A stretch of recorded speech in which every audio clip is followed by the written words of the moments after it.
Good evening. I'd like to call to order the December 5th meeting of the Wyndham Raymond School District Board of Directors. Mr. Prince? Thank you. Kate Bricks. Here. Eric Colby. Jenny Cummins. Here. Don Dillon. Pete Hensel. Here. Anna Kenny. Here. Kate LeVay. Scott McLean. Here. Danielle Hall. Here. Okay, will you all please stand for the Pledge of Allegiance? No. I pledge allegiance to the flag of the United States of America and to the republic for which it stands, one nation, under God, indivisible, with liberty and justice for all.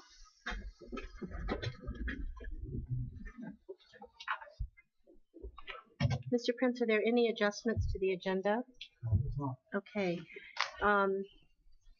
As a point of privilege during public input, I'd like to say it is with regret that we accept the resignation of David Linden, our newest school board member. He is withdrawn because his wife works at the primary school, and of course we don't have people working at the at any facility in our district and are on the school board. That's true for the town council. It's true for everything. So it is with regret that we accept his resignation. This is an opportunity for the public to, if anyone has anything to add or anyone wants to say anything in the public. Come on, folks. Okay. All right. Now we'd like to have the district achievement report from Christine Hessler, our Director of Curriculum. Do you know this is going to go on, Jamie?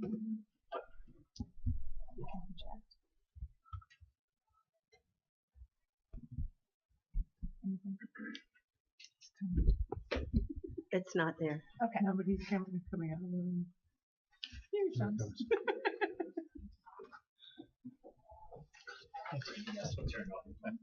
Yep. Oh, that one is. But this one isn't. This one. Oh. Wow, it's festive. It looks like a Hallmark movie. Mr. Howell loves those. Yes. Yeah. Okay, as soon as we're ready, here we go. All right, good evening. Thank you for having me up here. As you on the board know, you were all handed a notebook last week, so you had an opportunity to read through this 80-page report. I'd like the community also to know that this report is posted on the district website under the curriculum department and assessment, and there's a tab for annual achievement report, and everyone that we've done for the past 7-8 years is posted there as well. The presentation that I'm showing you tonight is also posted on there, so if anybody would like to either follow along or look at it at a later date, they are stored there. I will let the public know as well, as if you've always looked at this, there's a lot of information, and I'm going to go through the presentation and highlight some things and then give the board an opportunity to ask questions of myself and our administrative team that is behind me tonight. But again, copies of this are on our website, and we'll go through. So the reason we do this annual report, especially for community, is so we take an opportunity to look at all kinds of factors and things that we do in the RSU. It especially looks at our achievement success, our areas of need, and it keeps it transparent of trends of how we're doing in the district. So again, this goal is to give the board and the community an update. We'll also get an opportunity to see from your administrators behind me what their building goals were last year and how they attained them and what they're working on. So this is a pretty comprehensive piece that we have. And again, the directions for how to find this on our website. So the full report includes our mission and vision, which that's everything that we plan on doing, our demographics for both our towns, the resources we have, our student learning indicators, individual school data reflections, which is new this year, your building leadership reports from our administrators, and something new as well as Maine's model of school supports, and I'll get into that near the end. That is a new piece coming down from the Department of Education and the federal government, and so I'll give you a little bit of a preview of that before that gets launched, we think in January, on our schools. So just as a review, and especially for people at home, the mission of Windham-Raymond School District is to ensure success for all learners. Our vision, we went through our strategic plan 2 years ago, is that every student in our Windham-Raymond schools is actively engaged in authentic, individualized, and personally relevant learning, designed and supported by highly effective, qualified, and passionate staff in a safe learning environment. Students explain why their learning is important, and they are confident in articulating their own progress as they reach ambitious individual goals. Students learn in a technology-rich environment, no longer defined by traditional boundaries, and engaging with the local and global communities. So this is what we strive for. This is what we try to umbrella everything underneath. So our strategic plan, we did a lot of this work with you last year because it was new, but there are 3 main goals for new people in our community. We have a design for learning goal, where students will be engaged in that authentic, personalized learning to master standards through multiple pathways. Our environment for learning, where our students will continue to learn in a school environment that meets the developmental needs of learners and supports balance and quality of life for members of the learning community. And technology for learning. All members of the RSU 14 community will be proficient users of technology and have consistent and equitable access to the technology resources needed to support mastery of personalized learning goals. So we have been very fortunate as a board. You've supported many initiatives under each of these 3 goals so that we can continue to move forward. So our demographics, I pulled out a few of them for you. According to the most recent town numbers, the year-round population of Windham is 18,003, and the year-round population of Raymond is 4,535. You can see we pulled out some other pieces. Last year, we educated 3,147 students in the RSU. Some other fun household pieces that we have a 92.5% graduation rate that we're very proud of. We are 20 minutes from from 4 colleges or universities. And then we have the medium household income that we've updated. Those sometimes are hard facts to find. They don't always do them yearly, but we had some new pieces this year to add. And so our enrollment, there is a chart in your notebooks of every school so you can see the trends. But here's the kind of the synopsis so we don't have to go through every single chart. Our enrollment is up at Windham Primary, Raymond Elementary, Jordan Small Middle School, and Windham Middle, and it's slightly down at Manchester and Windham High School. Now remember, those were our graphs that we have, so you can kind of start to see those trend lines, and you start to see those bubbles groups going through the different communities.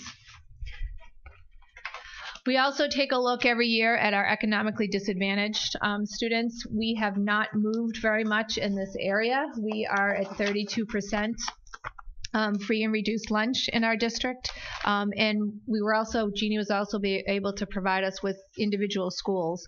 And so we kind of this year, free and reduced lunch also helps fund our Title I pieces. So we encourage families, especially we had 2 schools this year that were kind of dipping very low with that specific number you need to hit to get our Title I federal funds.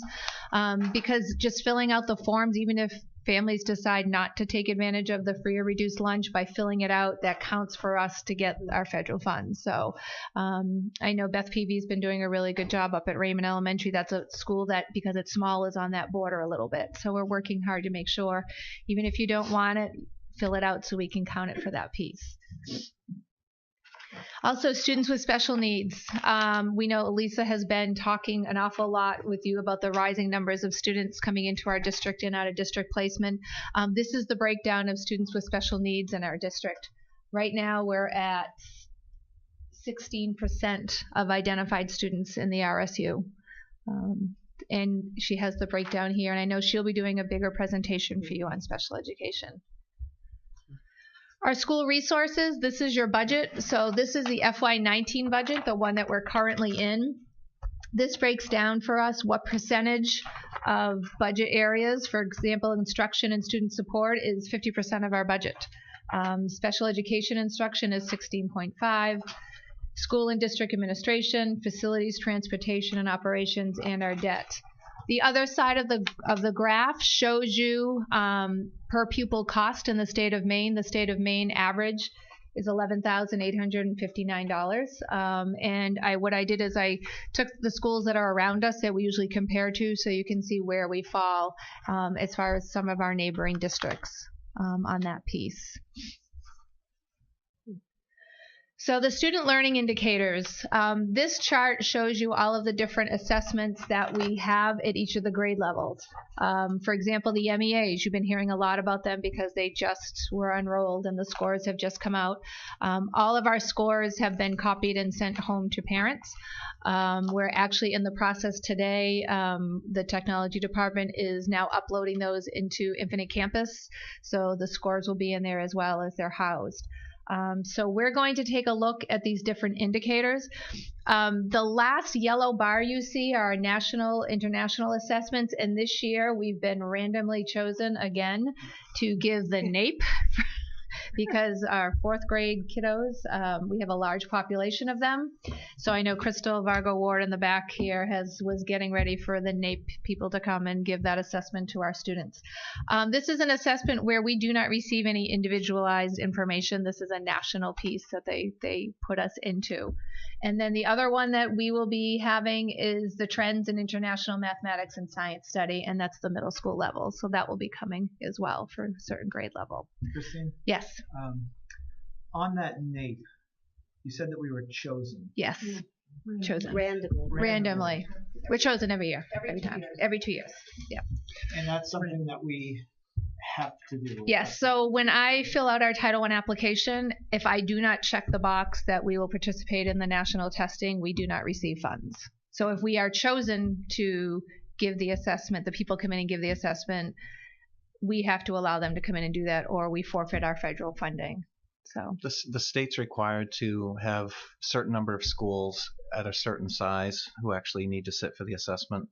And Wyndham Middle School is one of the largest middle schools in the state of Maine and fits a very small demographic of middle schools, and so it will always be chosen for that particular assessment just because of the size of the school.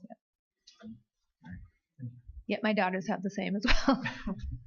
But if I don't check the box, the application stops and we would lose $468,000. I don't think we want to go there with that. So, but we're going to go through and talk about some of these learning indicators. But first of all, summer programs. It was warm once, a long time ago. Our Jumpstart to Kindergarten program this year, 30 students participated in the program. There were 15 from Raymond. And that didn't get updated. I apologize. And 9 from Raymond. 100% of all Jumpstart students were at or above the benchmark at the end of the program. Now, here's the other piece. The average growth of the letter sounds for the group was 15 letter sounds they gained in that 6 weeks. 97% of the students, Melissa Bois and I sat down and she figured this out.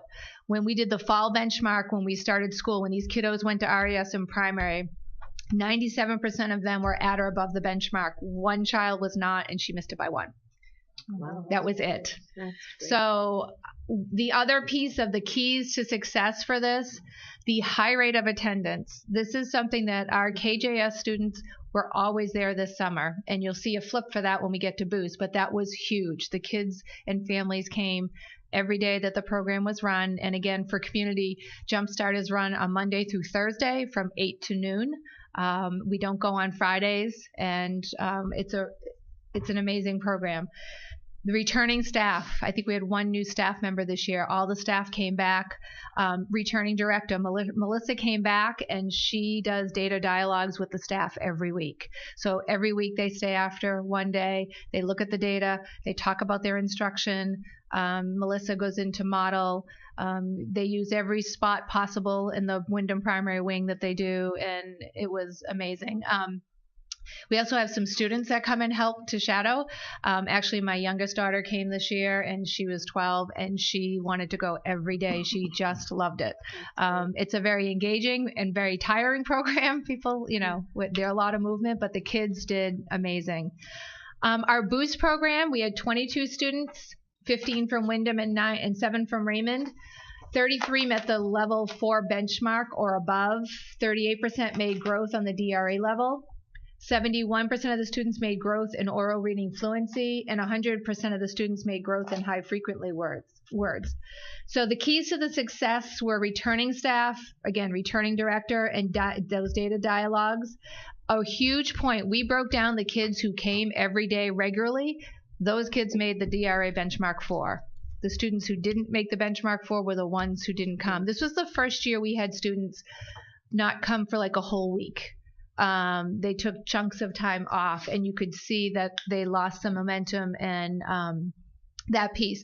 But I wanted to bring that forward to community to make sure people understand that these programs are built for stepping stones every single day, and it's really, really important to be there. This is a free service, and so we will change our messaging a little bit differently, even though we try to explain how important it is to be there. But that shows the data point right there. We actually pulled it out to say, what about the kids who were there every day? And we're like, oh my gosh, they flew. And it's one of those pieces that it just shows you. So I know Melissa was a little bummed looking at the data, but then when we pulled it out, I said, well, we have to tell the story because the kiddos that were here were the ones that did that piece. So, Kate? Did we ever turn any students away for either one? No, we did not.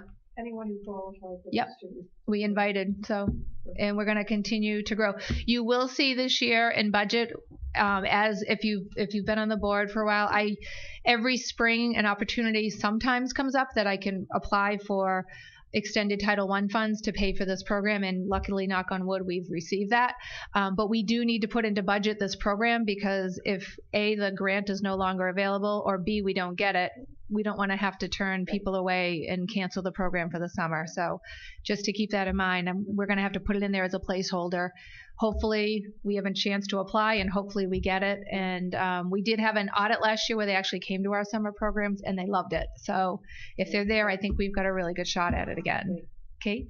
How many years have we been doing jump? This is our 6th year. 6 years. Yep. Do we track down the years whether this kind of growth is sustainable? We can. I haven't. We now have been tracking to the next year, and we also have the 90% goal. So it's finding those kids, and we can go and definitely do that piece. So when we get to the summer, we get to the year, the longitudinal piece, I can go back and look if you'd like that. That would be interesting to know how that's sustained. if there's teeth. Yeah. We know there's teeth going to first, right? So. Does it slack off then after that, Right. or does it maintain? Yeah. I think that would be, for me, it would be valuable. Okay. Mr. Howell, can you make a note for me? Thank you. To describe.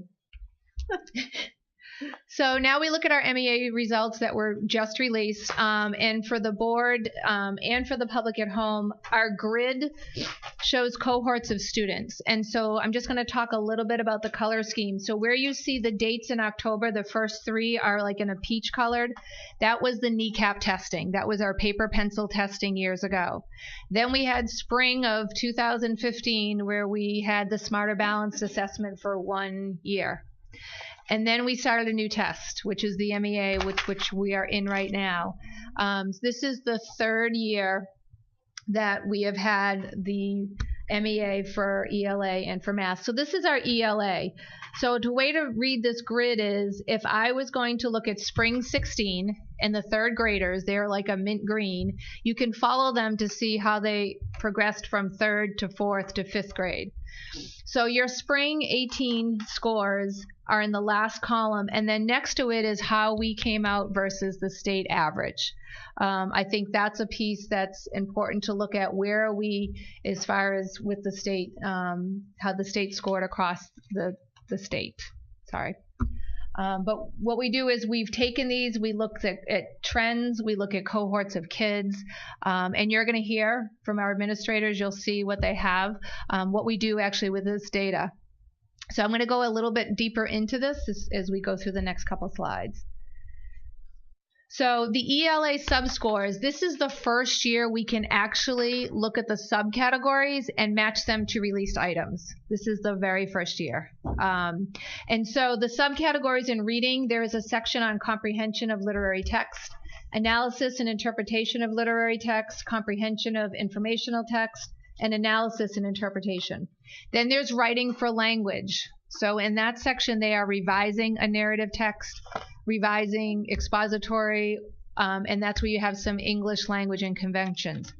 Then there's a district writing essay. This is the one they've played with the last couple of years. And so in the corner are your essay genres, and those genres will not change. So third graders will always write an informational piece for the MEA. These are also scored as a first draft. They are not expecting students to have a final draft when we get to the scoring piece. So each grade level now knows what type of genre of writing the students will be asked to do. This, like I said, the first year you see the little empower piece, those are support materials. So now we have booklets for every grade level that break down every question and talk about how it is scored. So our administrative team is now using that at their buildings. Each of them has a plan to share this with staff, do a workshop, actually using it to say, at Wyndham Middle School, our sixth graders in math, each question we can kind of chart out, how did we do? We all did really well on this question, but we didn't do really well on this one. Why is that? And they can start making some looking at it. I think it's also fascinating. If anyone in community or on the board wants to see this, there is a link to this. You can download these yourself. There's a tab that is for students, which is just the questions, or there's a tab for teachers. And the teacher one is the one that has the support materials that tells you how they are scored. I think you'll be very surprised at how they are questioning our students. I think it's going to be really eye-opening for our staff, and our staff is welcoming this because they want to know, what are they asking our kids, and we're not performing well. So there are some things that people have already been dissecting out to say to help kids understand, how do you approach this test? What is the information you know? And what does it mean when it says this that you have to respond to? So this is a good thing because we finally have in our hands what they're asking us to do. So that's a lot of the work that we're starting right now. In math, we all know about math. Oh no, that's okay, Kate. I can go back. Slow on the draw here. We use our good friend Lucy. Yes, units of study. Yes. How do you think that's impacting our scores, or is it too early to tell? Right now it's too early to tell, but they are matched exactly to what units of study our grade levels are teaching. Okay. So that's going to be one that we're going to be able to watch. So we've got out of the gate. It's the first time we're getting those scores. It's the first time we're getting the breakdown of the scores. So that's where we feel. I looked at the release and what they're scoring on, and I feel really good about what we're doing. So now it's, again, transitioning also to write on a computer screen to have kids do this piece. So we're assured that our students have the computer skills, right? That's what. Not a concern. Well, it's a concern for everybody in the state. I mean, it's a concern when you're asking to write a narrative. But again, I think I have to look at how are other schools scoring in the essay area compared to what we are, what devices are they using, pieces like that. So these are our math results. You'll also be getting our math committee update tonight as well. This is where we fell this year in regards to our state. For grades 3 through 8, again, you can follow cohorts of students all the way through. There was a big dramatic shift if you look from the kneecap to the Smarter Balance to now the MEA. So the MEA, and you'll see in the next slide the breakdown. I think it's really important. I actually screenshotted a question for you because I didn't know if they were going to have them publicly. So when I had to go to a workshop, I actually screenshotted so I could use it. But you can see the types of questions and how they are scored. The most points when they combine our for our scores for mathematics are in the third bullet, mathematical process. That is where the heavy scores come from. That is where most of your points are coming from. So they are really asking kids to do multi-step problems. They're asking students to write out why. They're asking students to show their work. So the work that our 2 math coaches are doing, I know that they were at Jordan Small, and then this afternoon at Manchester, they are doing math probes to give kids problems exactly like this to start that thinking. And so we've taken already what we know we have to work on and put it in place before we've even put in our new resource. But I think that the math process is the big piece, the big, huge shift in mathematics that the whole state is panicking about and looking for new pieces. I think we're out in front of it. I think because we did the audit last year and because we're on top of this, we're getting a jump on finding a resource that's going to help our staff. No longer is your math MEA scores based on can you multiply and divide and add 3-digit and 2-digit numbers.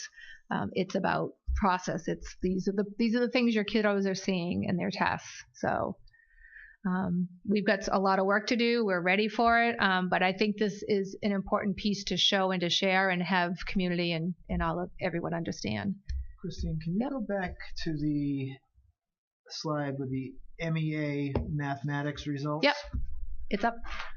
All right, because I'm looking at it here, and if we're looking at the spring of 2016, the 3rd graders, yep, and we follow them from year to year, we're going to 47, 44, 25. And we take the 4th graders from spring of 16, and we go from 40 to 5th grade 25. So it looks like at the 5th grade level, there's a huge drop off for this, for these groups of kids that were scoring higher. And yep. So what is it? Have we been able to identify what it is about like 5th grade? So 5th grade in the entire state is the 1 grade level that has tanked all over the place. And so we as Southern Maine curriculum leaders put up all our data, and that is the 1 grade level that is just like crashed. And the reason we believe it is and we're looking into is because when you hit the 5th grade level of mathematics, you have so many algorithms to remember and processes to do that the kids are memorizing what they need to do and they don't understand what they're doing, and this test is asking them to understand what they're doing and to be able to write that out and show that work, and our kids are just not there. They're not there across the state. So 5th grade is the anchor point that just drops right off. So your Maine Department of Education is already doing workshops. I attended one with Julie Young. They are really getting the word out and getting support to teachers on how to ask kids to do these pieces really differently, because they're not moving the test, and that's a big, huge area of need right now. Yeah, I mean, it begs the question of, is it too rigorous? I mean, I'll sound like an old person here, but I look back at the type of math that I was doing in 5th grade versus what they're doing now, and it seems like they're leaps and bounds ahead of us in terms of what they're trying to tackle. Right, and we've asked that multiple times as they keep reviewing the test and saying, are you looking? And we're, from what we have heard in the past, and we have a new governor coming in, this is what it is. So it is rigorous. A lot of it has to do with talking. I have to say to you, I am so grateful we have Patty in our elementary schools, because the work that she's doing, and the kids are just like expounding. They're like, oh my gosh, they're getting it. So I'm excited to continue to keep doing that piece. So that's what we're doing about it. We're not ignoring it. I mean, when you look at those numbers, we're all like, oh gosh. And now we can dig in and say, what are the questions? And I encourage you to do that as well. Look at the 5th grade one and take a look at how they're scoring it as well. I think it's an eye opener. It's not from a lack of our teachers not digging in and trying. It's hard. So we're going to continue to work and support them with our coaching and our professional development. So, but yeah, it is across the state. I have to say, you've got Scarborough and Yarmouth, and everybody is just in a like, oh my gosh, like what is going on? So. So then we have the MEA for science. We take this as 5th and 8th grade. So our students, the state average was 61. Jordan Small Middle School 5th graders, 80% of them were proficient or above, and 62% were proficient or above at the Manchester School. And then in 8th grade, Jordan Small was 76% and Wyndham Middle at 62. and the state average came in about 67. So our science, that is also, I'd like to remind community to let them know that that's a paper pencil test as well. And so it's not on the computer with the kids. I know they were ready to transition and they pulled it back, so we'll see what they do. Maine high school assessment. Our third-year students take the SAT. Last year, we scored 27% in mathematics. That's down. The state is at 34%, and we tied the state with reading at 57%. We don't do comparisons like we do with the other ones because it's a new group of kids every year. There isn't any data to really compare that piece to. And then the science piece as well. Last year, students were at 42%, and the state was at 49%. So these are students who are in their third year of high school, and the students actually get a bigger breakdown of the SAT piece, and we'll have that again in April. So using data. So each building's had time to look and analyze the NWEA and the MEA data, and they responded to these 4 reflection questions. This is a new process we put in place for you this year. So the principals were all able to, and you have this in your book, what does the data tell us? How is it shared with staff? Based on the data, what's been put in place? And what are your next steps? And so we included that this year so you could see building by building what their data is looking like, what they actually do with it, how do they share it with staff. I think those are really important pieces for all of you to know, that the work that's kind of going behind the scenes when your students are not at school, whether it's an early release day on Wednesdays or a half day today, that this is the work looking at the data. What do we need to do? What are we already doing in place? Can we try something different? And this team behind me is wonderful about reaching out for supports, or they're booking our writing coach, our math coach, because they want to be able to dig down and see how they can best serve our students. And so at this time, if any of you have any questions for them, you have in front of you, and it is on there, each of their buildings.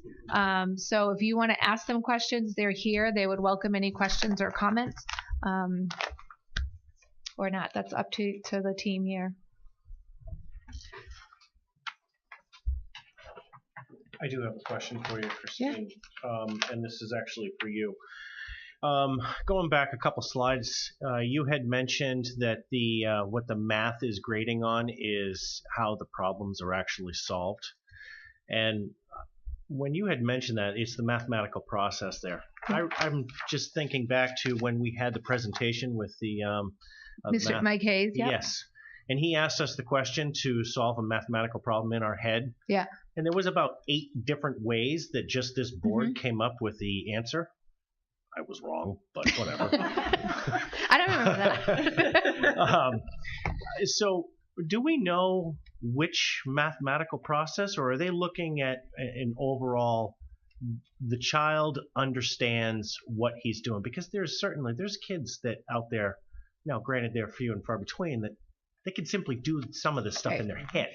Correct. So I'm kind of curious as to what that mathematical process is. So do we know? They have examples in problem solving and modeling, reasoning patterns and structures. If you look at the one that's up there right now, if you look underneath where Kate is, it says training notes. So they're looking for one of multiple answers. So what they're doing is, based on what the student's giving you, if they include one of 1, 2, or 3 things, they're going to get the point to do that piece. Okay. So because this isn't a cut dry algorithm, one answer, this is why we have now the training notes to actually see what they're looking for in those answers.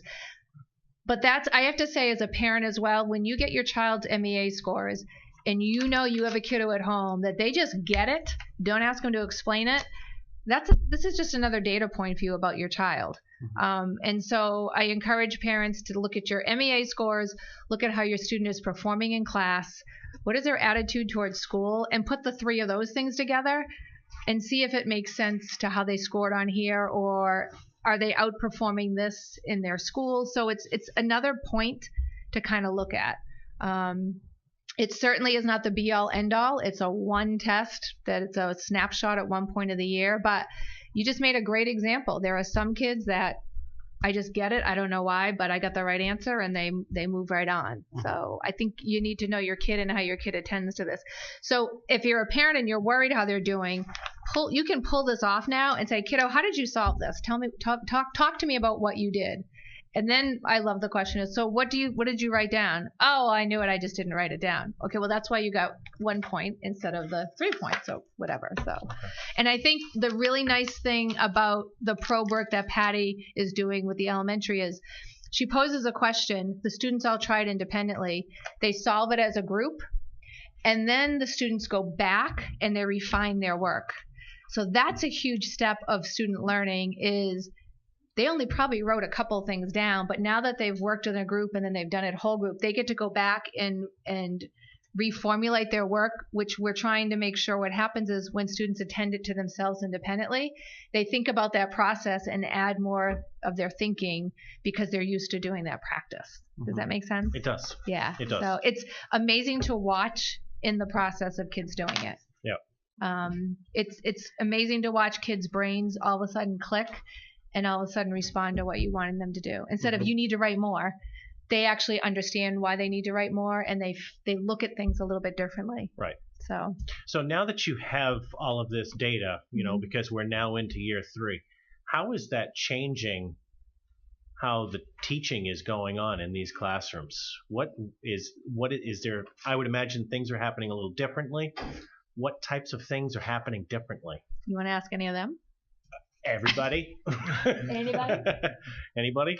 I would say lots of things are different. Oh, you gotta come Want me to come up? Yeah, you gotta. Oh gosh. Got it. You guys chime in.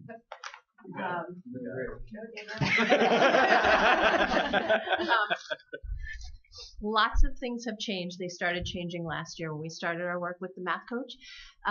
But concretely, if you were to walk around, you would see more hands-on manipulatives, base 10 blocks, because what we realized is the processes are all really about number sense and conceptual understanding. And we were spending, maybe 90, I'm making up the number. It's good to do in a math talk, but maybe 90% of our time doing more of the superficial algorithms and grinding out the numbers and adding decimals and working with fractions without really spending a ton of time. And I'm kind of speaking for everyone because this came out of the math audit. This isn't just our school, but we weren't spending a ton of time on the conceptual understandings. So we've been spending a lot of time on that. So you see teachers visually showing kids in a lot of different ways, or with hands-on base 10 blocks, unifix cubes, helping kids to muddle through some of what this even means before you get to, so you line up the decimals and then or you carry the one. That stuff doesn't really mean anything deep down. So I think what we were doing was building on a whole lot of memorization without deep understanding underneath it. What it's caused us to do is, in a way, slow down. We're backfilling some things. I would hope that our scores, which are really low, will jump. But sometimes when you start something new like that, you get what's called like an implementation dip. And that, we're not even implementing the new curriculum yet, but we've changed a lot of our practices. So we're backfilling things that kids just didn't have. And it is a slower process. So I think that explains some of the scores. You would also see some of the work where students are taking, like Christine said, taking released MEAs or problems that are similar to them and really digging into them, and they're analyzing how these other students got the answers right or wrong and explaining why. That wasn't a common practice before, analyzing errors. Is there anything else you guys want to throw out that is different? Yeah. Math talks. Math talks. Yeah. Well, just a quick story. Number talks, sorry. So it was approximately 5 years ago when primary school was deemed a focus school because of certain math scores, the difference between special education student scores and the regular education student scores. And so we got the great opportunity then to get professional development on having math talks, number talks is what we call them at primary school. And it's become a universal practice within the school. Starts in kindergarten, starts within the first few weeks of kindergarten, right through when they leave us as third graders. Julie Young, who's behind me here, was one of the folks, along with Christine, that really supported getting the professional development ongoing for that to become institutionalized at the primary. So that's different. But what I see is the next step, because that's getting into talking about math, talking about what does number 6 really mean and all the ways you can make a 6. And there's a lot of conversation and great discourse that goes along with that is what we want to see happening. The next step for us at the primary school is, now that our learners are getting better at talking about math, now having them be able to put it into writing so that they can explain themselves through their writing, because that's going to be what's going to be expected on the test when they're third graders. So it's good that they can talk better about math, but it's a different skill to then be able to skill to be able to write about it. So that's our next step that we really need to get better at. Yep. Okay.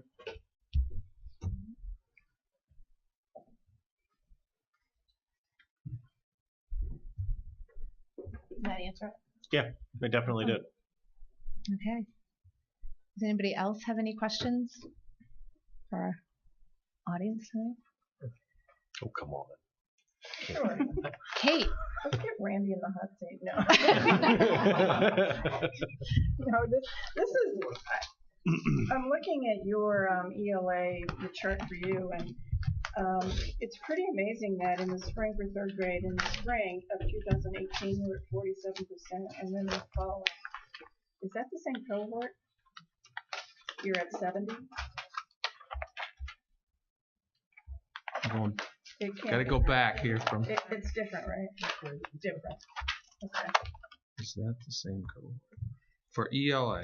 ELA, they're not numbered, but it's the header is Raymond Elementary School ELA Fall 2018, then NWEA, and it's this beautiful. Oh, NWA you're talking about. NWA. Yeah. Oh, okay. I'm sorry. I was looking at MEA. Sorry. And then third grade, I mean, 70%. I don't think we see that anywhere else. Anywhere. No, but it's also a matter of, I mean, small group of kids, things fluctuate quite a bit sometimes. And NWA isn't turning out to be a great predictor sometimes of MEA. So 70 is nice, but it doesn't mean a whole lot. Well, I mean, think it's nice on this test, but yeah, it's not directly attributable to the 90% goal, because those kids that testing shows weren't part of that goal. We're only in year 3 of that. So, I mean, I think maybe better structure on interventions may have had some impact on that. Okay. All right. It just kind of struck out at me that that's a pretty high number. Yeah. Am I off the hot seat now? That's it? Okay. Okay. Ooh. Did I lose yours? Yep. There we go. Sorry. There it is. Okay, so here's the fun part. This is the work in progress. So you know that you'll hear in a little bit. The focus is on our math audit this year. I will be giving you a math committee update for our curriculum resource adoption and implementation and our professional development with classroom coaching. So this is the work that we're doing. Transition to high school, we've talked and we're going to build upon what we did last year. 8th and 9th grade ELA teachers will be meeting again in February to score 8th grade writing, talk about transitioning, what it needs. A student wants to be in honors English. What does that mean? What does that look like? We also have an 8th grade workshop series on informational literacy. Last year, you were able to hear from Amy and Kristen on the amazing work that they do in research and online tools. They have built a 3-session course. We got snowed out on the first one, so they're combining it. But all 8th grade ELA teachers are coming for professional development after school. We wrote a title grant, so we're able to actually pay those teachers to come, and they are going to be working side by side with their librarians at both middle schools and our technology integrators, and they'll be teaching these lessons to students side by side. So the goal is when our students in 8th grade go to 9th grade, they already know how to use Noodle tools, they know how to cite, and they know how to use the research tools online just like they do at the high school. So that's something they're already going to have an experience is. Our next goal is to then next year move that down into 7th and 6th grade. so that students are up and running. We have a brand new librarian at Wyndham Middle School, Joyce Babbitt, and she is super excited to be part of this team. And we're really taking the amazing work that Wyndham High School has done in library sciences and informational technology and stretch it into our middle levels. So the team between Natalie, Richie, Amy, Kirsten, this is coming to fruition, which we're really excited about doing and giving those teachers the tools. So all the kids in 8th grade are hearing and citing resources the same way. So it's not something that's brand new when they go to the high school. That's great. So digital literacy, technology, what are we doing with that? All K-8 classrooms by the end of this month will have their 5 digital citizenship lessons taught across the RSU. We are very excited about this. They are through Common Sense Media. The materials are made for the teachers. Richie Vickers did a great job, made an internal RSU 14 website where teachers click and get their information. The biggest piece for this is Natalie and Richie trained every teacher last year before they left on how to use this. He had them go into a Google Classroom so they had that experience as a student so they would know what it felt like and how the ease of it to use. And the feedback, you kind of always brace like, oh gosh, we're adding something. The feedback, and I'm very grateful to the teachers who have reached out to Richie to say, hey, I taught the lesson and the kids loved it. I can't believe how much I didn't know about digital literacy, and I'm having conversations with my kids. So the lessons were fun, but they were also informative, and they're helping keep our kids safe. Richie also put in at both middle schools MLTI, like before students were able to get their laptops, he had parents come in and kind of gave them the reminder that these are the school's laptop, not your personal laptop, and really kind of went through kind of like a little boot camp about how do we use our devices at home and at school and what their privileges are and what their privileges are not. And I think it was an eye-opening for our parents, and I think it was really good for our community to hear because you of the board have always supported our devices, and I think it's a really good reminder that these are the RSU's devices and they need to be used appropriately. Google Classroom is being used in many of our classrooms and expanding as we go forward. At the middle school, Richie has put in digital portfolios for all the teachers so kids can actually upload their work. So we're working with a transition for our health classes so that they can upload their evidence in the units that they're doing in health. And so when they get to high school health, the teacher can actually see what that information and what they had and for the background. So it's kind of a way to carry some information forward to see what students have done. So they're really excited about that piece. So news from the Department of Ed. You will notice in your notebook you have a fuller version, but this is the short version of it tonight. So this is interesting because Mr. Howell, Mr. Prince, and myself went to a session to hear about this, and it has changed since then a little bit. But that's a surprise. The best way to start this conversation or to let you know is we will be getting a report card for the RSU again. We're going back to that. There is no grade on this report card, so I want to work through this with you just so you understand what possibly could be coming out. I say possibly because I know at this point the new governor-elect has said we will not be giving out report cards, but this actually is a federal requirement. So I think we're going to see this. It's called Maine's Model of School Support, and they are measuring the following indicators. You'll see the little pictures on the top. So it's chronic absenteeism, graduation rates, academic achievement in mathematics, academic achievement in English language arts, progress in English language proficiency, and academic progress. So you'll be getting a level for our schools.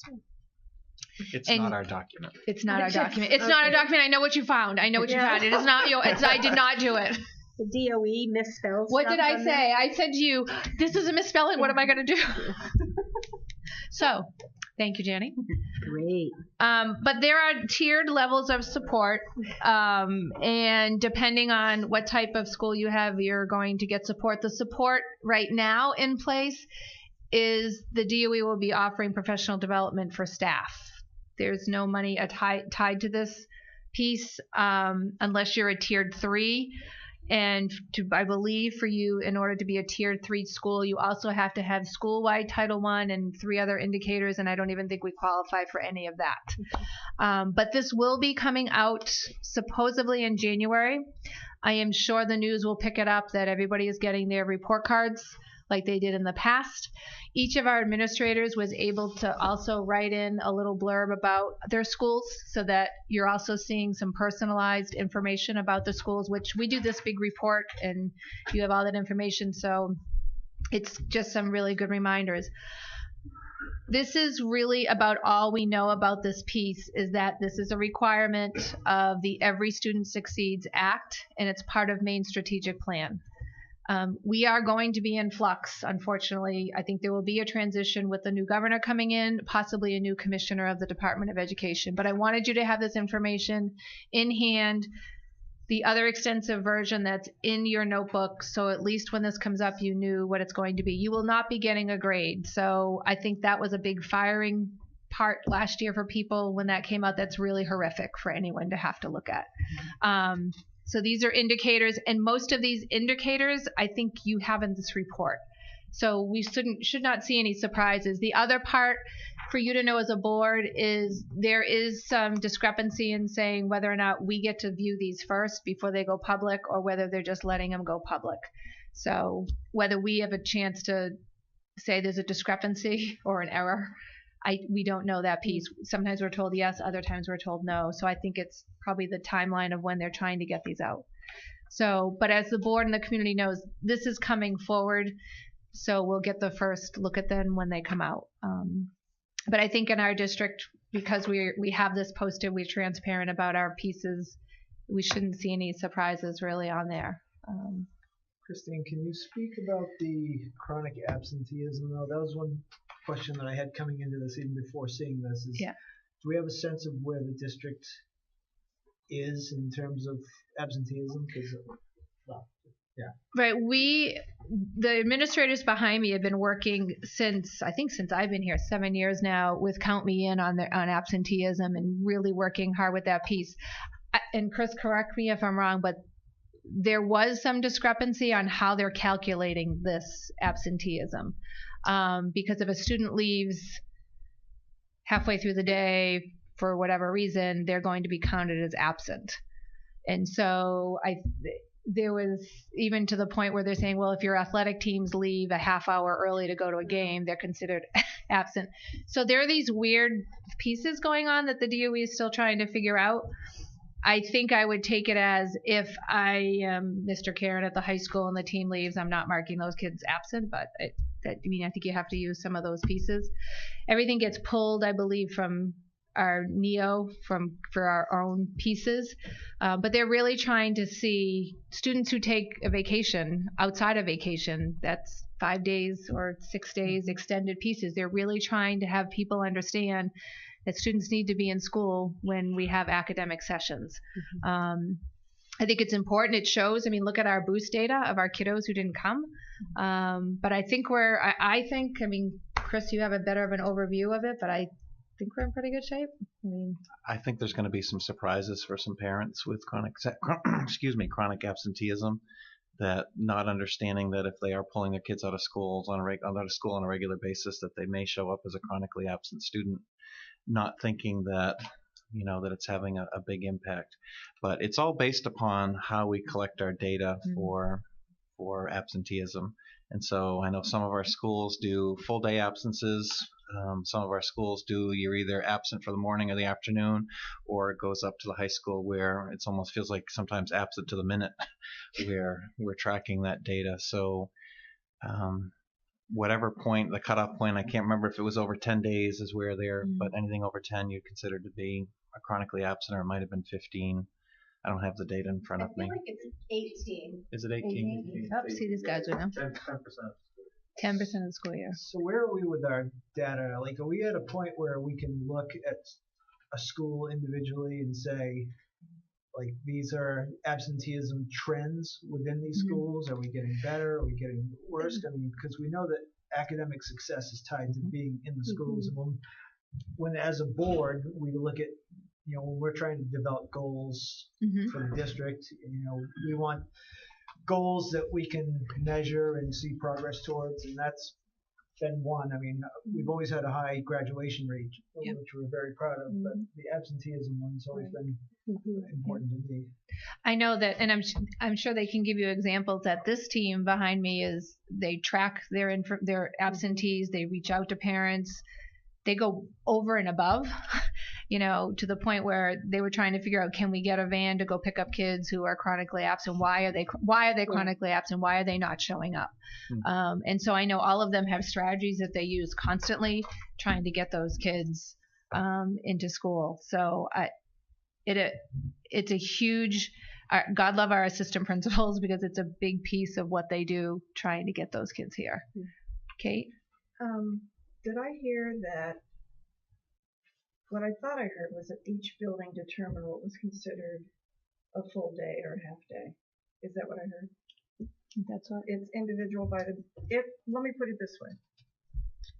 If it's individual by building, I'm wondering why, and here comes my famous word, it's not consistent. I think it's by grade span. Grade span. Grade span? Grade span.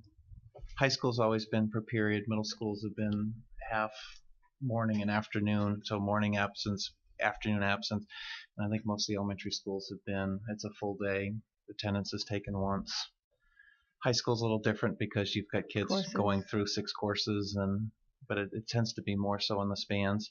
There was some flexibility within, I know, because I paid particular attention when I went to my presentation on what was happening at the high school level, so that if students have privileges or they don't have a class, that absence from a period is not going to count against them. It's really those ones who, if you're scheduled to be in a period 8 class and you're not in that period 8 class, then it appears as an absence. And for some kids, it can catch up pretty quick, especially at the high school level.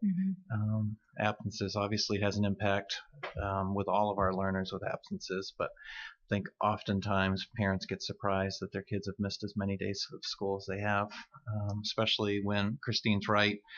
Our assistant principals who are working through attendance protocol of notifying families at 5 days and 10 days, and then coming up with individual plans for kids to be coming into school, and not always running into full success with that. Do we always approve vacations and provide materials for them, or how does that work? When somebody takes a week or 10 days or whatever, are they supported with curriculum? Whatever. I can only speak from high school level because I did that for quite a few years. It was rare for us to deny an absence as far as a planned vacation. Usually we would deny one would be when a student had been out of school for extended periods of time, and then they would be looking to do. And then what we found is that often families would just go ahead and go anyway and treat it as an unexcused absence. To the extent that we could provide work, we really put it onto the student to actually go meet with teachers and get that work ahead of time, and put it onto the onus of the student to make sure that they were touching base.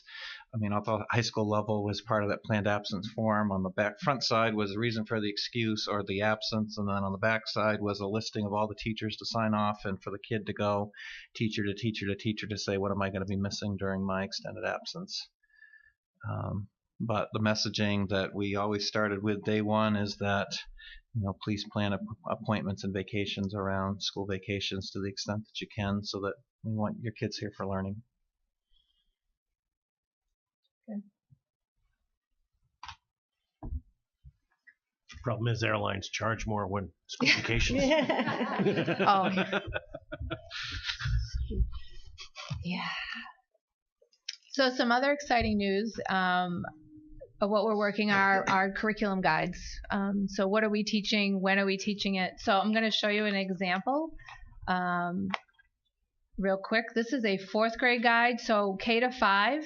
And my friends behind me haven't even seen this yet, and I know this is really hard to see, but I just wanted to give you a quick glance that we will have a guide for each of the grade levels to talk about what is the content and units that we teach in reading.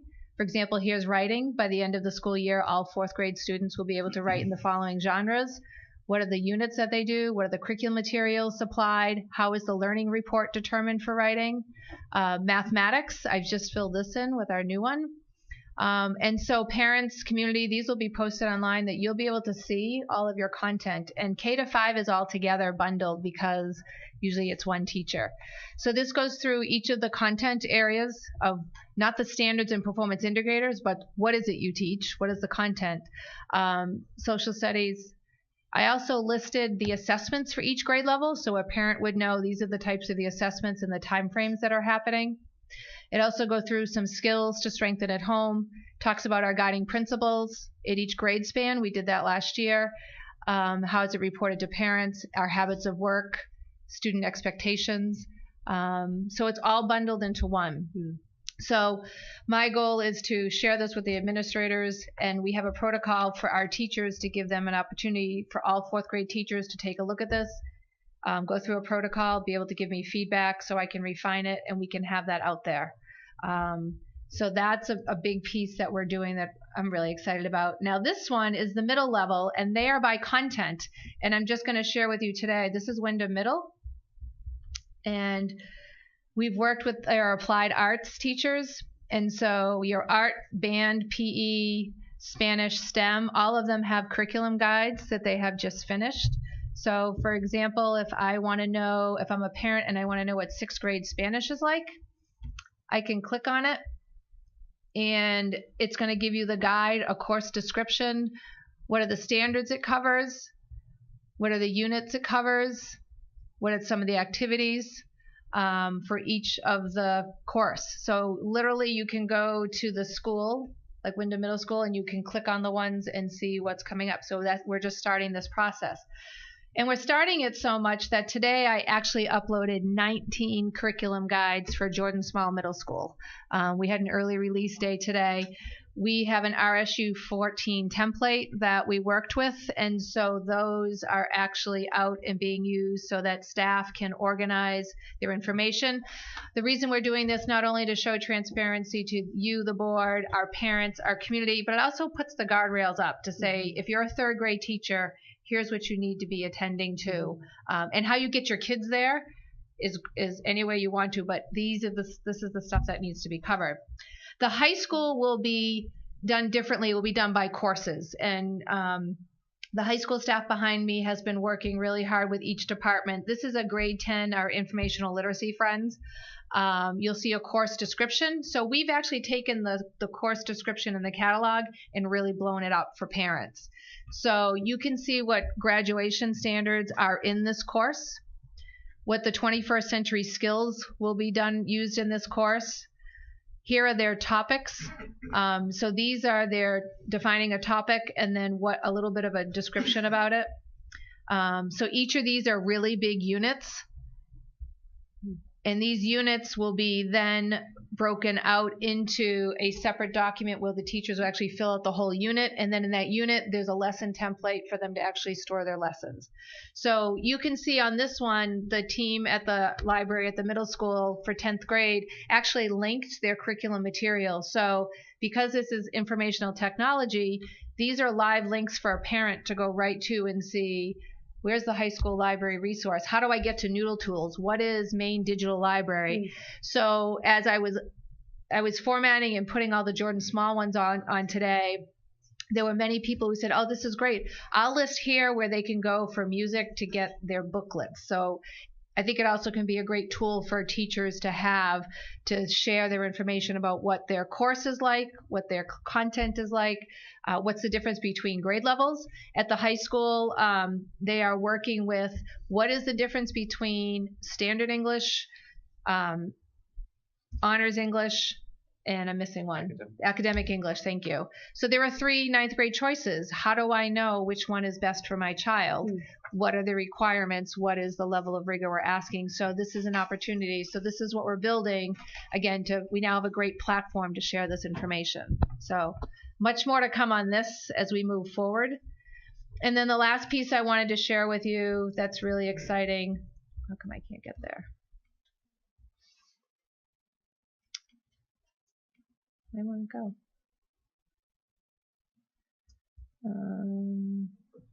There's one more. Oops.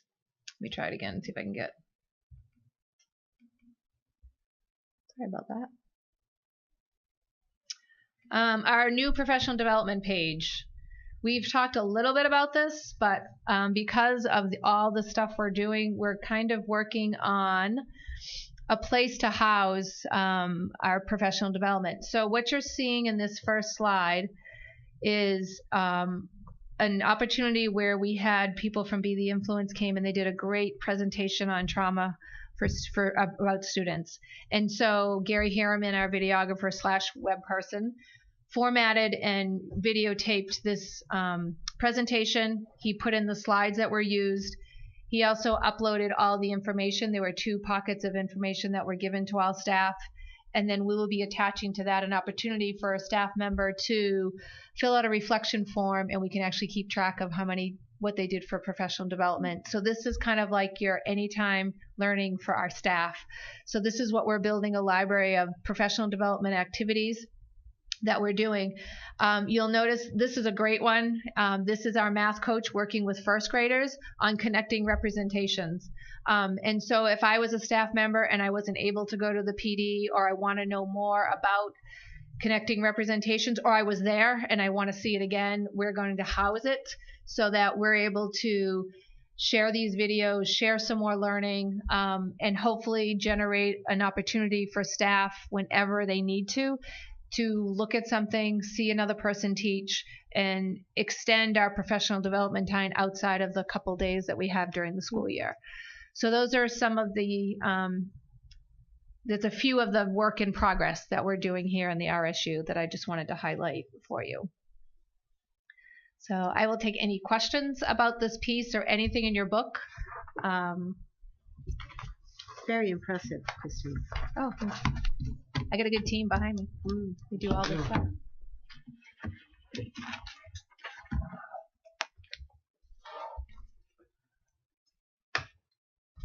Any questions from anybody? I have a question. Sure. Not related to the book. Not related to that. I saw the word calendar up there, so I have to ask before I forget. Pete, you always give me. When are we looking at next school year's calendar? I know these discussions happen pretty early. Yes, usually I get an email during Christmas break for a date in January with the other districts. You didn't attend personally. You sent somebody. No, Rick Kirsten went instead last year. He was filling in to help Don as assistant superintendent. So Mr. Howell let me know that I'm going to do it this year. So I will be going in January. Sometime in January? Sometime in January, yeah. So do you want the date, Pete, so you can attend? This might be an agenda. Yeah. Don't you want to share with her? I think she knows. I think I know. Yes, I think I know. I think we all do. I have one question in the book. Okay. Students with special needs in the blue tab. Yes. I was looking at that, and I'm kind of curious. The category identification by disability. Other health impairments, 28.5%. Can somebody identify that? Danielle is waving her hand. Old special ed teacher. There you go. It's a short answer. Other health impairment includes ADHD. Oh. Because ADHD is not its own category. Oh. So it's any health impairment that really I could think of really Anxiety. that would fall under emotional, which is a category of its own. Yep. So anxiety, depression, those things would fall under the emotional disability. But it could be an orthopedic impairment that somehow impacted learning, and that could fall under other health impairment. But most of the time, it's ADHD. Okay. All right. And that's when the numbers, when I started teaching in special ed, so that was like 20 some years ago, those numbers were way, way lower in that category. And in autism, they were both much lower. And learning disability was really high. And over the years, those two have crept up, and LD has gone down a little bit or significantly. Okay. I'm sure Lisa Garneau could tell you a lot more within but that's the nutshell. Okay. Yeah. And then specific learning disability. That's a learning disability that you would think of as dyslexia or a math disability, reading, writing, or math. Okay. Yep. All right. Yeah. Excellent. Yeah. Thank you. Thank you. Okay, any other questions for Christine or any of the vast board behind her? No? Also in your book, I provided you a copy with Educate Maine. This just came out. These are their learning indicators for across the state of Maine.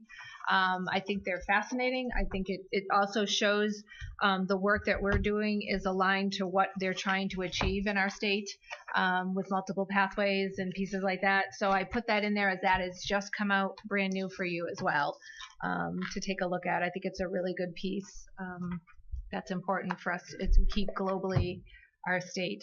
And then in the back of your books is the math curriculum update, which I don't know if we want to take a 5-minute break and then have me do, or if you guys need a stretch break for a minute, it's up to you. It's up to you guys. What would you like? I have to stay in this chair. Oh, I'm sorry, Danny. No break for me. So how about we move on to the math committee report? All right. Hi. I'm back again. We're going to switch gears.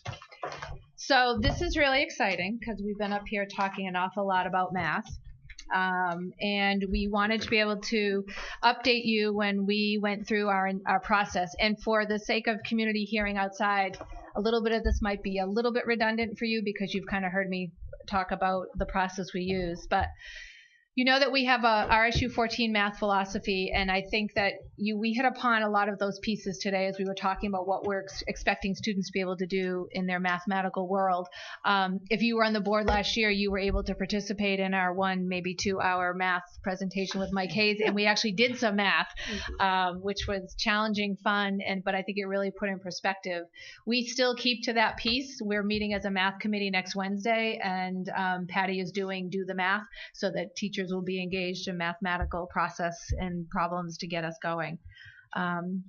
We are committed to a strong curriculum resource, an aligned scope and sequence, comprehensive mathematics coaching, accountability through analyzing student work, and a solid implementation plan. This is something that we are really committed to.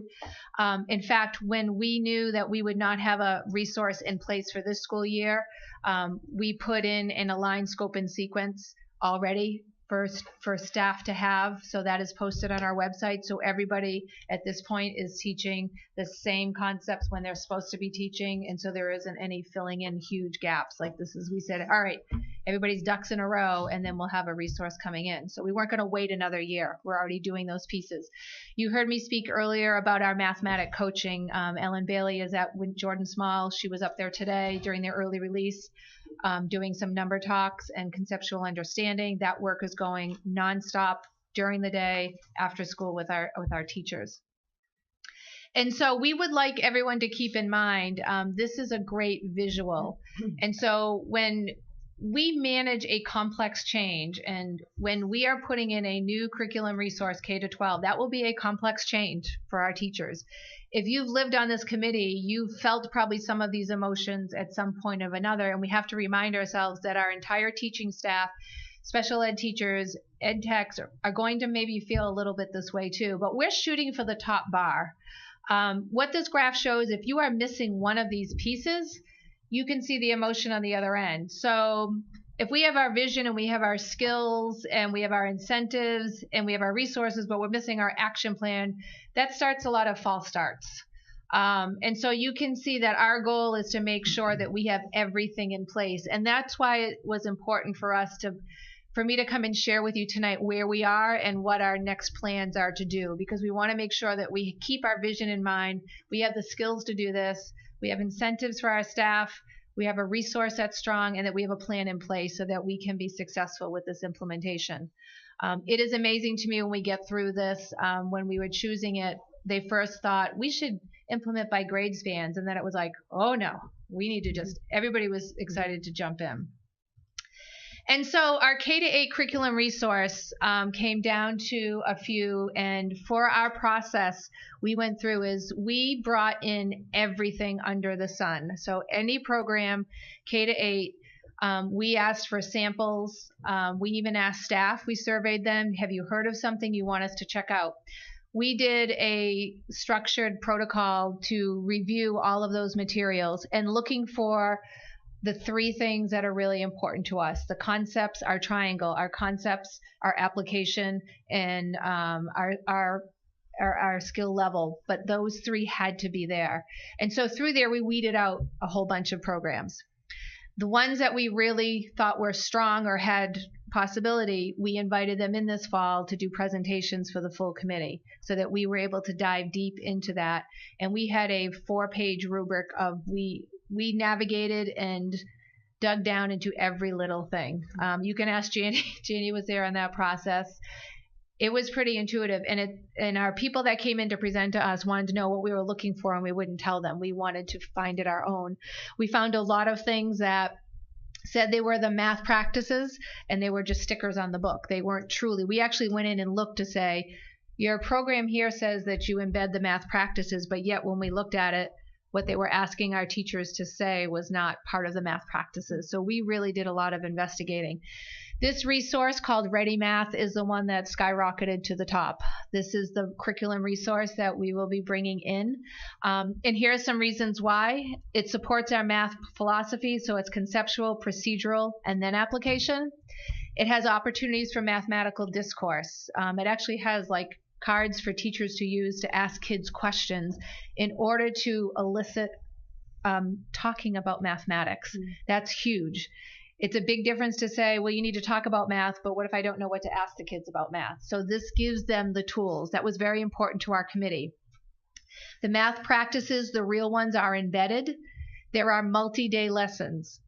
The number talks that you heard Dr. Rhodes speak about, those are embedded into this resource. It's a part of its daily routine.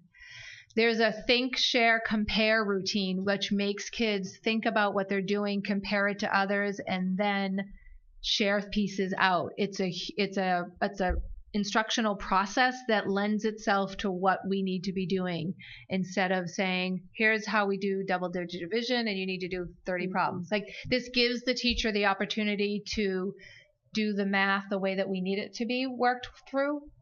There is a diagnostic assessment, and this actually runs a K-12 spectrum, which is called iReady. So we can potentially actually use iReady for math and ELA instead of NWEA. And because we have the math for the Ready program, it actually aligns to the exact lessons that students would need to work on. Other districts have purchased iReady, and they use it specifically for their, instead of NWEA, and they like the results better. In fact, we're going to visit a school and deep dive back down into that piece. But it's pretty impressive, and they're paying separately for that piece. There are 3 stages of professional development for our staff. The first one's called launching, getting you into materials. The second is called practicing, and then there's an advanced level that has to do with using the analytic data pieces. So that's what we will be doing with our staff. We will, the other piece that made me just about jump up and down is there is built-in coherence at each grade level. So what does that mean if you're not a curriculum geek like me? It actually shows you the lesson you're about to teach, what lessons students are building on and what grade levels, and what lessons your lesson is going to build on into the future. So it has everything scripted out. And so that was really exciting for our staff members when they saw that. They're like, if my student doesn't get this, I know exactly where I need to go to help them to backfill what they need. And because the Ready Math has an online tool, the teacher can actually go in and get any grade level that needed to supplement for their RTI, our Title I pieces. So this part is really exciting for us to move forward. This will be used K-8. So, and then I'm going to talk next about our next piece. So, and for algebra and geometry, this is a K-12 change. We will be using what's called college prep mathematics. The high school teachers are very excited about this program. If they could have it today, they would love to have it today. 8th grade teachers who teach algebra will be teaching CPM. They will not be teaching Ready Math. So Ready Math will be 6 through 8, but if you are an algebra course in the middle schools, you will have the CPM curriculum. The reason we're doing that is our students, when they have algebra in the middle schools, needs to be a true algebra, and they need to be ready. If they come to the high school and they take geometry, we're falling apart a little bit in algebra too. We need to make sure they are secure. So this will be a good transition for our staff. This also program does the conceptual to the procedural to help students understand. There's extensive training. There's 8 professional development days. So those teachers that are teaching algebra at the middle school and at the high school and geometry at the high school, those teachers will have 4 professional development days this summer. And then the teachers who teach CPM in other states actually come in and spend next year with our staff on site in classrooms. So they know this is intense and they're really excited about it, which is great. This also offers what's called Desmos, which is an interactive online tool. So when kids need the graphing calculator, they need to show representation. This gives them the opportunity to log in and use all of those tools. It comes with this piece that we're getting. It promotes collaborative learning. The supplemental mini lessons are based on student need. The support materials articulate how a lesson should go. And there's an extensive assessment bank and 2 checkpoints every chapter. So that is also something that the teachers were excited about because they keep making up their own checkpoints. This has it done for them. This way they can actually say to a parent, this is where your child is at this checkpoint. We've got to get one more, but here's a warning bell that whether they're performing really well or they need some remediation because of those different checkpoints. So that's built into the program. The other piece is it recognizes and fosters teacher expertise and leadership in mathematics education. Our teachers have extensively looked at this part and are really excited about this opportunity to become mathematical teaching experts and to share in that leadership. So they're really looking at building a culture of mathematics upper level teaching. So next year we would like to put in algebra and geometry. The following year we will add the higher levels, stats and probability, calculus, looking at that whole series. But right now at the high school, we need to keep it we need to keep it and do it well, and we need to grow that into there. So our middle school and high school administrators, we will be meeting next week to map out what they'll look like as the transition time from middle school to high school of those students. So those are the 2 curriculum resources that we will be bringing forward for budget, but this is where we are going to go. And this is after the process that we've been through. It's really exciting to actually have and look forward. We know this early. So, for example, our math meeting next week, Ready Math sent us 2 kits for every grade level. So our math reps from each building will be able to take a kit back.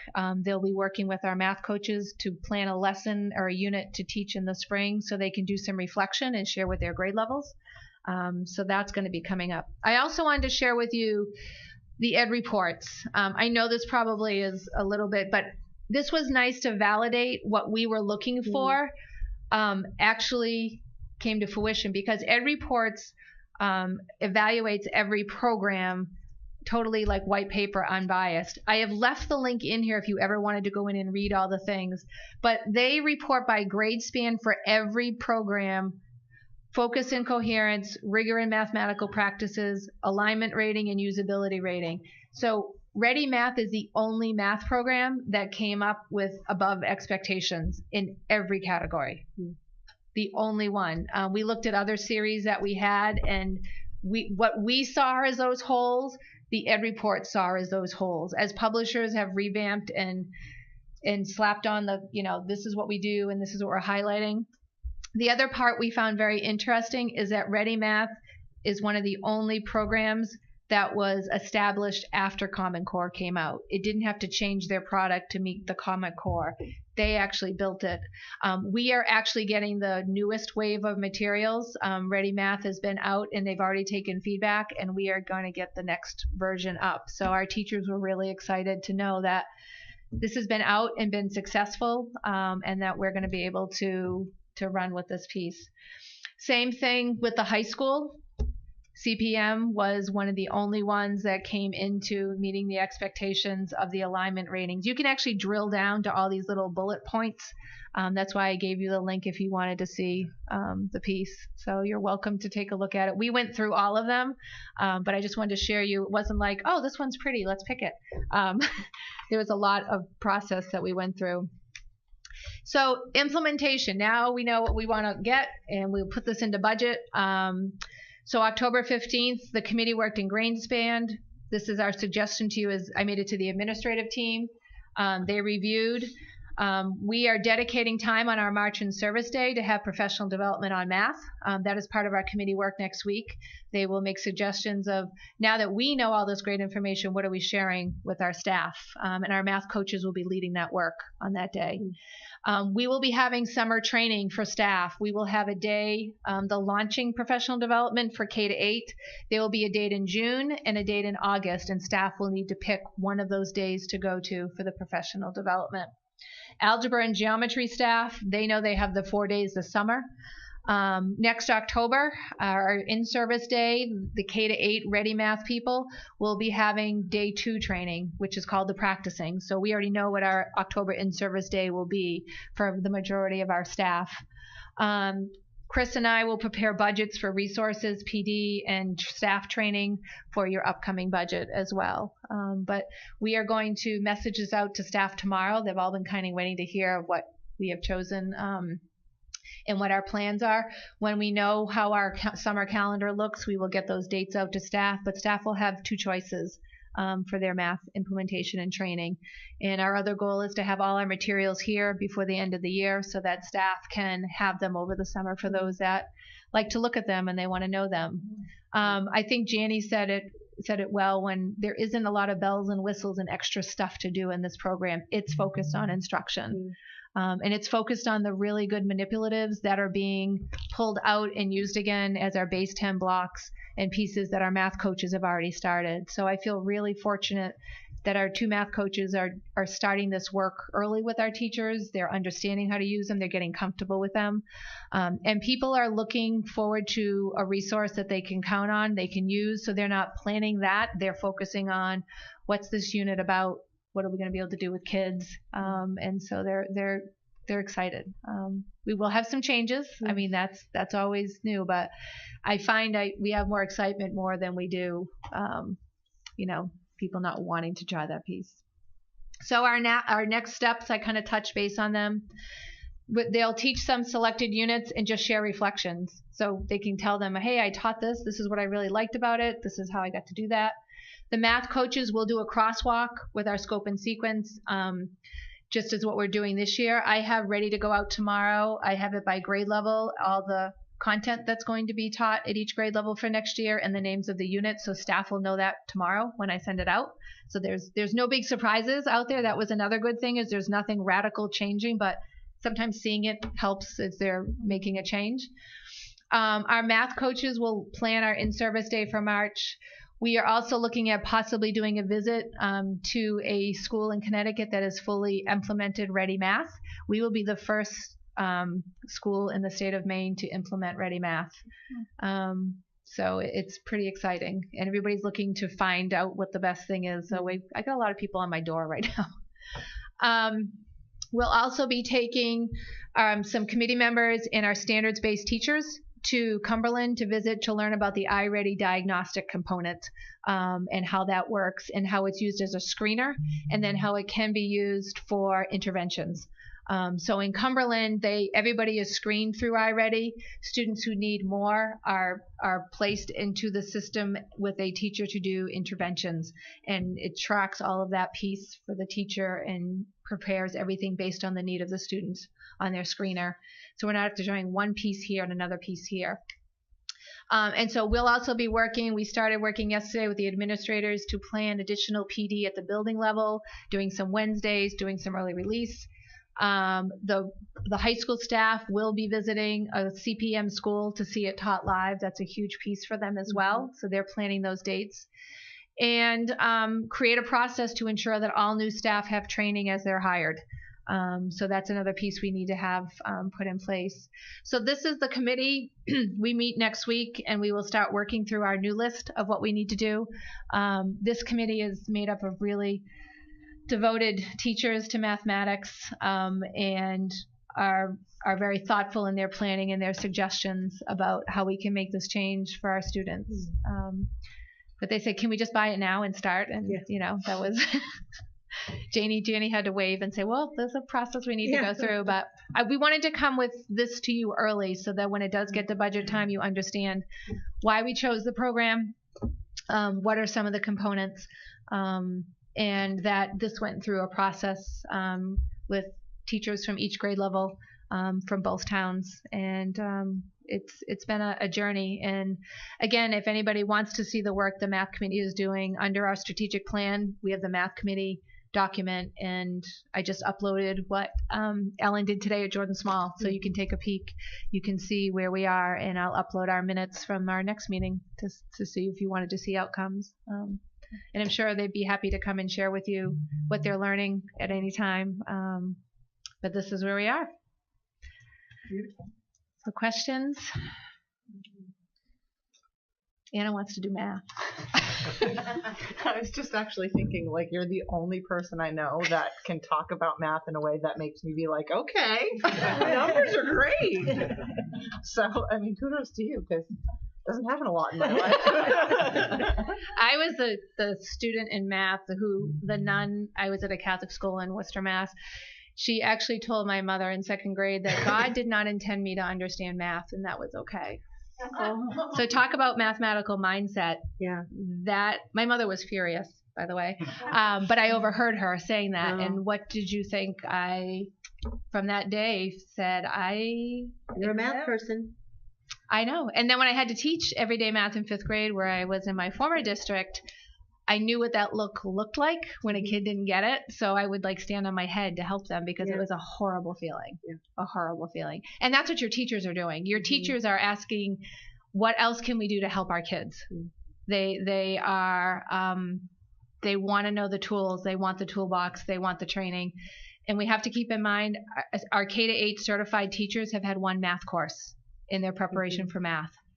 Multiple reading, literacy, one math course. This is where we are. The University of Maine at Farmington is doing, I think, an extraordinary job recruiting and helping people become math coaches and spreading that understanding. And they are really, that's a huge need. And I'm really proud of our teachers for not resisting the audit, being very, very frank, very open, and saying, okay, we need some help and we want to do this better for our kids. So I think right there that speaks volumes of our staff and these administrators behind me, because they're juggling a lot. And when I go in and say, hey, can we do a little more math, they're there, they get it. So Pete. All right. This is exciting, and I appreciate all the work that the math committee has done. It's a huge undertaking and something we desperately need. So kudos for that. I just had a couple of questions here. So just for my understanding, does Ready Math not have a high school program? It does not. It goes up to 8. Okay, and CPM doesn't have a lower program? No. CPM goes algebra. They do courses, and so they are the upper level pieces. They're starting to go a little bit into the middle school area, but if you look at the text, it's high level. So Ready Math is not a cutesy math program for 6, 7, and 8, and the teachers really enjoyed it because it was clear, succinct, instructional, and it moved on. It grows. I think I noticed when I was typing out the unit names, you have some cutesy names in the kindergarten pieces, but I think they lend itself well. So as a parent, I'm reading that, I understand what they're saying. And then as you grow into the upper levels, you get more into the numbers and operations, and you get into your algebraic expressions, your upper level pieces. But that we did a crosswalk between the two, and we're feeling really comfortable with where our students will end and be ready for algebra. So all the pre-algebra topics and beginning algebra are in the scope and sequence. So we had some 8th grade, 7th grade teachers look at the scope, and they're like, this is aligned directly to Common Core. We're fine. This is nothing watered down. This actually gives us the support to do what we need to do with kids. All right, good. And then I was actually hoping to hear that we're not the first school in Maine to implement Ready Math. How new is this program? I think it's 7 years old, and it has grown from the west over to here. So Connecticut, there are many schools in Connecticut that have it. The Rosemary, who we're working with this, she said, I don't know what you've done, but my phone is lighting up. I'm telling you, every district is looking at math programs because the traditional ones that we've all used are just not working. They're not, and the problem is the content may be great, but they're not giving the teachers, they're not helping the teachers instruct in the way that they need to instruct in order to get to the end goal, and our kids are slipping. And I think that that's a big piece, is we need to give our teachers a tool to help them, because you can't have PD every single day and then go teach. But so you need to have a resource that lends itself to helping a teacher, even if it's scripted. How do I ask that to the kids? How do I give them a problem that lends them to persevere through the answers and supports them through that piece? So yeah, and I think that's a big component, is having that proven success. So that's what I was wondering, if when these companies came and presented to you, did they share success stories, like how widely these programs are being used, and like even anecdotally what's happened in other districts, like improved scores, improved results? We didn't even ask for that piece. We went right to the ed reports, and I think that the rating you're seeing in the ed report is one that's also by the National Mathematics Council, that this is what they're recognizing as the shifts that have been made in mathematics, the shifts that were made in Common Core years ago. People really didn't shift their instruction, and this is one of the very first programs that's really doing that piece. Everything will be, we're going to be successful, I believe, because of the attitude of our teachers and our staff, that they want to do this well. And I think it's going to be different and new, but I think they're going to eat this up, because they're not going to be trying to figure out how to help their kids. They're going to have that in front of them. And I think that's a lot to be said for. They're not going to be searching and trying to find other things to bring in because their kids don't get it. They're going to have the tool in front of them. And I think that that's where we are. We were all over the place. We know that with the audit. And we were having good little blips here and here. We want to see a big blip everywhere and consistent all the way through. And I want teachers spending their time on thinking about, how do I instruct and do this, besides trying to find the stuff they need to think will work with kids, and then it doesn't work, or does work with kids. So consistency, collegiality, be able to work together as grade levels on the same page. One of the things that I really liked about it was what Christine was talking about, that had, if you have a child or a group of children that don't get this at your grade level, you can look back and see what is it that they don't have for the founding principles to get to that. And you can go back and access that. And because if they don't have the building blocks, they can't get to where you want to teach. That I found to be terrific. And here's where they're going. And the teachers don't have to guess. It literally says, 3rd grade, this lesson, here's the name of it. And the teacher, their electronic background, they can click on it and get the whole lesson. Janie could say, if she's in the classroom, her Title I, this is what this group of kids needs. Can you pre-teach, or can you fill this in? They don't have to think about, what is it I have to do? It has done that piece for them, and it follows a whole scope all the way K to 8, which is huge. And I was very impressed with this program. I of all of the programs, I liked it the best, and I was thrilled because we did these individually. We didn't look at anybody else's and say, oh, right. And then when we found that the majority of the people really liked this program, it was exciting. And I have a huge sheet. I didn't put it on here, but we asked our math committee people after they left, what did you like, not like, what do you think, staff? And they were extremely thoughtful, and it kept coming back to this. This is going to make us do mathematical discourse with our kids. This is going to give us the tools to supplement, to work with our students and talk in a way that we don't know how to. And I felt that to be very, very strong right across the board. So there wasn't a hesitation of one or the other, or we just said, and I think Janie in the room said, pick what you think is the best. We didn't even show them prices, but somebody had brought up, well, should we look at how much these things cost? And Janie said, I want you to pick what is the best thing for our students, and took that off the table for them, because shoot for the sky, and this is what it is. So, but having said that, this is not a sky. No. This, I don't know how much this costs, but it is, without some of the other programs, they had, oh, and look at all the manipulatives you get. Right. You know, how many Mr. and Mrs. Plastics had to die Right. to, create. Oh, we're going to have bear counters. Last year we had, elf counters, and you have to have the new bear counters. They don't have any of that. It is about math. It's not Right. about The bells and whistles. the bells and whistles. And that's one of the things that I truly liked about this program. Good. So. I have a follow-up, Sure. if I may. CPM is the high school curriculum. Do you have a rollout date for that one? Fall. This fall? Yes. Oh, Yes. okay. They would want it now if I could. Okay. Yes. So that's happening. Okay. Yeah, It's happening. it's all happening. Yeah. So, may I ask, Drew, Drew. how are you getting the 7th and 8th grade kiddos ready for CPM? Is there any transition for those kiddos going into this new math program? Yeah, so that's what Christine is talking about. Okay. You haven't been called up yet. We're meeting next week. And so part of that is figuring out what math courses would be offered at the high school, and then looking at this transitional piece. Okay. We have a high math at every grade level. That's called something a little bit different at each grade level. But that's what we're getting together to do, is look at that transition planning so that kids are ready for that. Oh, okay. So then I'm assuming then Ryan will be in on that. Yep. Ryan's on that. Members of the Randy's high on that. school and the Christine's on middle that. school will Yep. be. And then we have representatives, actual math teachers. The math coach, Ellen Bailey, would be a part of that as well. All right.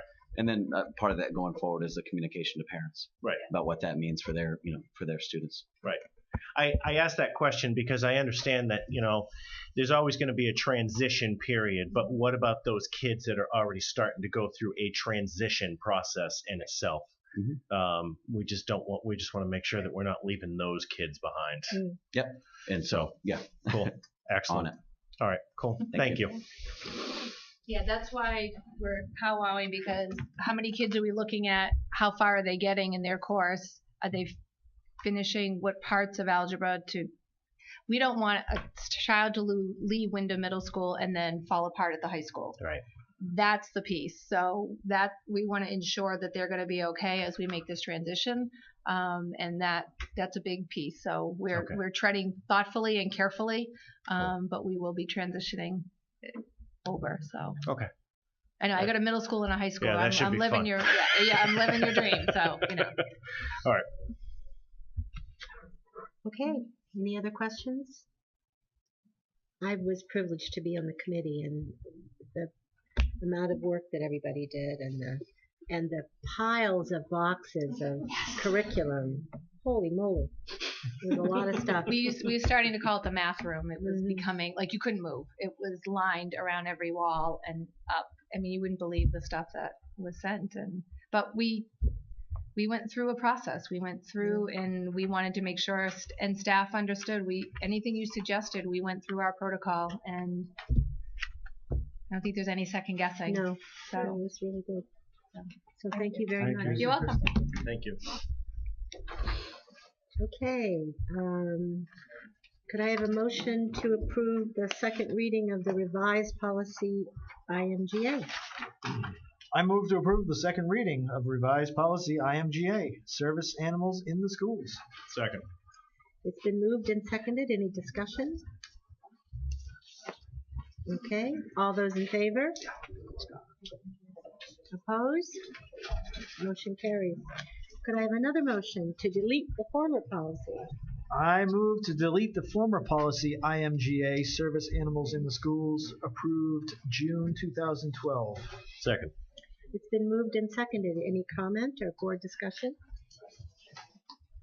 Okay. All those in favor? All those opposed? Motion carries. Okay. Could I have, could we approve the report of the secretary? Yes, it was. I move to approve the minutes of November 7th, 2018. It's been moved and It's been moved and I'll second it. seconded. I'm sorry. Any comment on Yes. the? Yes. Tell us. Yes. November 7th. As far as attendance goes, I was not there. You were there in our hearts. Thank you. Thank you. For that. I was in Connecticut. So. Okay. So are we making that change? Okay. So, That means you don't get paid. So I was just going to look at the vote counts to make sure that those line up. Do you think? So the vote counts reflect 6 people there. Which is right. So if you take me out of that mix, then that looks right. okay. So I believe that was the only change, and I apologize. Normally I go over these ahead of time, Yes, you do. but ever since we've moved to Google Docs, I know. I can't get those at work anymore. So So The vote counts don't line up on the So- executive session. executive session. 6 people. Yeah, they do. Yep, just 6. 1, 2, 3, 4, 5. Oh, David lied. Okay. Never mind. Let's see. This is why I don't review them. You were Okay. testing us. We got it. All those in favor of the report of the Secretary's minutes of November 7th, 2018 as amended? All those in favor? I'm going to abstain. And 1 abstention. Okay, could I have a motion for the November 28th minutes? Do you want me to make a motion? Sure. What am I motioning? To approve. I move to approve the minutes of the November 28th, 2018 meeting. Second. It's been moved and seconded. Any board discussion? Yeah, there's a mistake on this one as well. Okay. Wow. With attendance, Scott McLean was not absent from this meeting. Because he moved that first policy. Yeah, we had a facilities meeting before. We called it in. And I believe that's the only. Wait a second. Was I last think I week. was absent that day. That was last week, right? That was Oh. last week. You had a facility. Oh, yeah. No, that's you right. asked me a question. Yeah, Yeah. you were here. You were here. You were Once there. again, this is why I don't review this.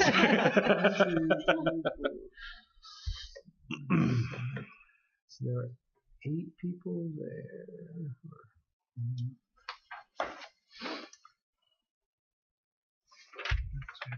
So wait a minute. Who's there? She must have What done. happened to One, two. Janet was not there. I wasn't there. Yeah. You weren't there, but it has you as present. Mm-hmm. Oh, well, We that's just an have to switch Scott and Janny. Well, no, because Jenny wasn't there. So there's a few things. So Jenny wasn't there. But And I Scott wasn't even there in was. spirit. And this row has 8. This row only has 7. So I don't actually know what's correct on. I know parts of it that are correct. I have down for can't the have 7th that Jenny wasn't there, Pete wasn't there, Scott wasn't there. Is that correct? For the 7th. Pete was But- there. No, But where- Pete was, Pete was not there. there. That's right. On the Scott wasn't 7th. there, and The 7th. Jenny wasn't there. Okay, but That sounds correct for the 7th. And Yeah. 11/28, which the only person absent was Dawn. And Janny. and me. So that means there would have been 7 there, but we have 8 people or 8 votes recorded under the policies. Policies. We have 7 in favor and 1 abstention, which I don't remember. Did anybody? I don't remember an abstention. No. So I think that was me. I was abstaining. So that should be a So zero. that should be a 0 for the abstention on item 6. And Jenny and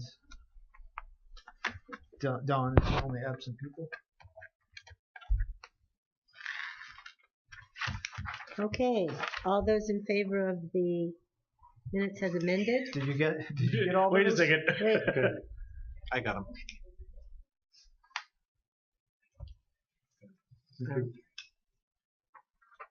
shall we have a motion to amend it? I move to amend the minutes of November 28th, 2018. All those in favor of the, Second. okay. All those in favor? All those opposed? Now, do we have to approve the minutes now? Okay. I move to approve the minutes, the amended minutes of the November 28th meeting. It has been moved and seconded. All those in favor? All those opposed? Any abstentions? Okay. Committee report. Finance. Finance, we just met before this meeting. We had 4 agenda items. The first was to discuss the upcoming budget process, talk about timeline, making sure we allow adequate time for deliberations, getting this initial sense as to what the open the door budget is going to look like, in which it was shared that we're looking at 4.3% increase to open the door. A lot of that's driven by the contracts, the labor contracts, as well at we're in the 3rd year of some of the labor contracts, and then also we always build in a 15% healthcare increase, health insurance increase. So those are the biggest drivers of that. Second item, we went over in more detail some of the findings of the audit that we were presented on, just to make sure that we had clarity behind some of the numbers there. The third item was talking about the RSU 14 investments for the fund balance. We don't have an investment advisory committee, so Mr. Howell is just providing an update to us on what we're doing in the near term with some of our fund balance to make sure that we're capitalizing on some of the higher interest rates that are out there now. And then fourth item was with the upcoming Wyndham Middle School that the state's going to be funding for that construction. There's going to be some upfront costs that we're going to need to take care of in terms of concept design for the building, which we'll eventually get reimbursed for. So just keeping that in mind as we prepare for the budget. And so I will send out the minutes of those when I get them put together. Thank you. Any questions from anybody? Thank you. Facilities? Facilities met last week. We discussed at length the new middle school project that's going to be coming up. So there's a lot of finance involved with this as well. So I was very glad that we had touched on it in finance as well today. But it looks like we've got a timeline. Scott Brown is going to be working with us. It's basically his school. Is that correct? It's his school until he gives us the keys. So we have to front right around $30,000 for a what is the correct terminology for it? The correct term is it's an educational visioning process. Yep. In which we will have parents, community members, board members, administrators, teachers, other staff members go through the process of what's our vision for this new building, and then that visioning process gets turned over to the architects and they try to make a building fit the vision for education in that building. Most often this process is done by an external facilitator, and I also shared with finance that we sent out a couple requests for proposals for individuals who are pre-qualified to do that type of visioning process. And hope to have a decision by the cutoff's January 25th to have information back and proposals back for that process. Right. Looking through that, what is it? Educational visioning. I love that so much, but I can't get it out of my mouth. Yeah. When I was looking through that, it looks like they include the students in that as well. Some of the students don't they? I think that's really a neat thing. Yeah. There is a lot of components that go into that visioning process, which is why we have to, hire somebody to help us with the process. We are looking at, we're also looking at different sites, or that's what Scott Brown is going to be looking at. So one of the things that we did look at was an overall campus map. Certain areas where potentially a new school could go. There's actually a couple more places than I actually initially thought. So we are looking at a referendum of 2021. We're looking at bids to go out 2022 and occupancy for 2024. So, I made the comment that it's a long ways out, but after kind of thinking about it, it's going to be 2019 in 3 weeks. I didn't even realize that when I made the comment. So we've got some board goals, and this is actually goal number 2. Right. And so I think that we all kind of need to be thinking about this moving forward. I believe that the next steps are going to be putting together a building committee, and I think that we're gonna like to see 2 representatives from this board on it. It looks like the building committee, I can't remember, I don't even have my notes, but it looks like it's going to be made up of students, faculty, staff, administration, parents, community, and local officials. So,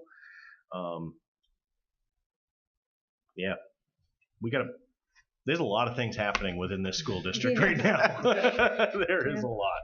Sure. So, can you refresh my memory just because I can't find it in my packet? Who's on the facilities committee amongst us? That would be myself and Kate. Come up And Janny, yes. Janny was not able to make it last time. Jeez, Janny. I know. That pesky hospital deal. Yeah. If I can also just add Please. to that, the other thing, and just so the community is aware of it, we're also in the process now of updating our enrollment figures and enrollment projections, because we know we've got some additional pressures with quite a few housing starts that are taking place in town and quite a few homes that are on the books. And so we are working with an organization called the New England School Development Council to help us through the process of updating some of our projections to make sure that eventually when we do have our meeting with the state in June, that we will have the most up-to-date figures as to what we can project 5 years out for occupancy within that building. Because obviously we're going to get a chance here to build a building to help with some crowding in buildings that currently occur right now, and we want to make sure that we adequately size it, that we can get a good 40 to 50 years out of the facility, make sure that it meets our enrollment needs. That's all I have. I will send out the minutes when I can. Okay, thank you. Policy. I really don't have anything new to report out. We're still hoping to get the graduation policy and the grading and reporting policy a final review. Field trip is, as I mentioned, a pretty big bite, so we'll be delving into that, and along with field trips, kind of as a sidebar, just the volunteer piece of that as well has kind of come up as far as screening and so forth. So we'll be taking a little bird walk on that one. And then I can't pull out the sexual harassment Reporting. Thank Child you. abuse and reporting. Child abuse reporting. Child abuse and reporting policy is one that will be coming before you in the very near future as well. Okay, anybody else? Those are the 3 standing committees. Okay. So now we have the board roundtable. Anybody? I'm going to start it this end. I don't have anything at this exact moment. I don't think. But before that, do we have your report Sure. first? I'm sorry. that's fine. It needs to be on my that means list. I- Go either way. That means I get a do-over too, Yeah. just in case I come up with something.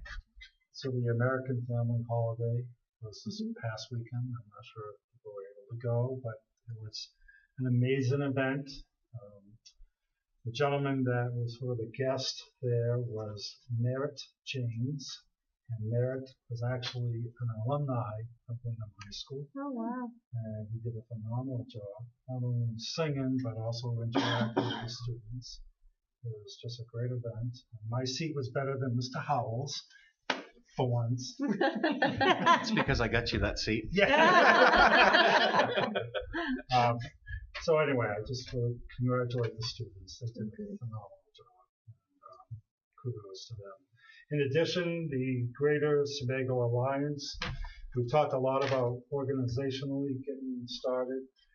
The first professional development activity with the 10 districts were able to come together. We had 80 people, mostly probably teachers, some school leaders, and they talked about crucial conversations. Oh. And everybody had a wonderful day really talking about those hard conversations that need to really happen in schools.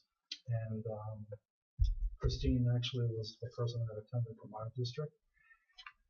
And other than that, next week we have a ton of holiday events going on in all the schools. I would just really encourage the parents to look at the website, because I think every single school has something going on, and it's going to be a busy week. So thank you. Thank you. And the chamber singers are at Magic of Christmas, too. Yeah, that's right. The Merrill. That's wonderful. Every show, too. I think. I think. Anybody else from this? Do you have something to add to us? Okay. I'm sorry I missed our first breakfast, but that was at a no school day. Right. Yes. Well, there you go. I didn't miss it. Okay, Mrs. Britt. I have nothing. I'm going to mention the American Family Holiday. I went to the afternoon show. Students did a phenomenal job. The guest stars did as well. But then I heard about the nighttime show, and I heard that, normally Kim Block from Channel 13 is the guest MC. Every year she does that, but with the passing of President Bush, who she was close to in terms of the family, she spent the day reporting out of Kennebunkport, so she was unable to make it at the last minute, so she found a couple of last-minute replacements. The first one being Tom Caron from Nesson. He was kind enough to MC the afternoon show, and then for the evening show, our own Mr. Chris Howell stood in at the last minute as the MC, and I heard he did a great job, so kudos to him for stepping up to do that. Gosh, okay, you're just a man of the stage. Yeah. Last year with the play, this year. It's amazing what you can ask when you walk in the lobby. Now we know why you had a good seat. Scott? I got nothing. Thank you. Okay. So I would like to say, for my part of the board roundtable, thanks for all the support that you guys have all given me in my adventure for the month of November, and I really appreciate your support. And now I would entertain a motion to adjourn. I move to adjourn the regular meeting. Second. All those in favor? All those opposed? We are adjourned. Brad, we are adjourned. Right on time.